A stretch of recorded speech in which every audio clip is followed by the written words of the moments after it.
Assalamualaikum dan salam sejahtera. Nama saya Nur Syafinas binti Basri. Nama matrik S58495.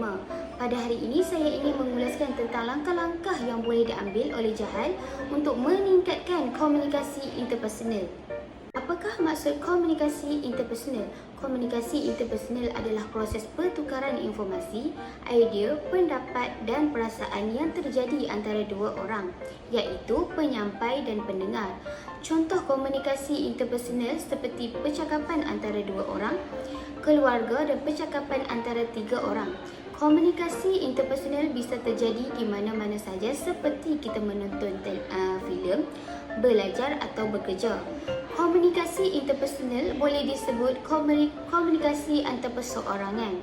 Komunikasi interpersonal terjadi apabila seseorang bermonolog dengan diri sendiri untuk membuat keputusan, pilihan dan sebagainya. Komunikasi sangat penting kepada semua individu, terutamanya kepada pelajar dan keluarga, kerana dengan berkomunikasi kita dapat mengeratkan hubungan antara rakan-rakan dan keluarga. Terdapat 10 saluran dalam komunikasi nonverbal. Melalui komunikasi nonverbal kita boleh mewujudkan perasaan terhadap orang sekeliling kita. Antara 10 saluran dalam komunikasi nonverbal ialah memek muka, tingkah laku, pergerakan dalam menyampaikan maklumat, sentuhan, vokalis yang biasa digunakan ketika bercakap secara intonasi, bau, ruang, pergerakan fizikal, penggunaan masa dan last sekali ialah artefak.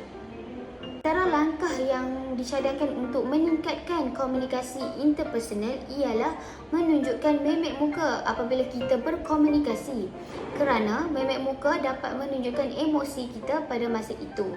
Memek muka dapat memahami perasaan kita apabila kita sedang berkomunikasi dengan orang lain. Contohnya, apabila Jahal ingin bercerita perkara yang sedih kepada orang lain, automatik muka Jahal akan menunjukkan perasaan yang sedih dan monyok. Manakala orang yang mendengar cerita tersebut akan memahami apa yang Jahal sampaikan.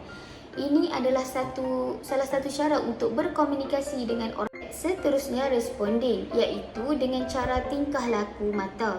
Cara ini juga berkesan dalam komunikasi kerana tingkah laku mata ialah memberi respon atau memberi tindak balas dalam komunikasi tersebut. Contohnya, apabila Jahal sedang berkomunikasi dengan seseorang, Jahal perlulah memandang mata orang yang sedang bercakap dengan dirinya supaya Jahal dapat maklumat yang diberikan atau memahami cerita orang yang sedang berkomunikasi dengannya. Seterusnya dengan cara sensing, iaitu memahami, memberi ruang untuk berfikir ataupun menangguhkan penilaian terhadap sesuatu. Contohnya, Jahal perlu mengenal diri sendiri seperti Jahal perlu tahu apakah kelebihan maupun kekurangan yang ada pada dalam diri Jahal. Jahal juga perlulah menerima pandangan daripada kawan-kawan kerana mungkin ada kekurangan atau kelebihan yang mungkin orang lain tidak mengetahui, termasuk diri Jahal sendiri.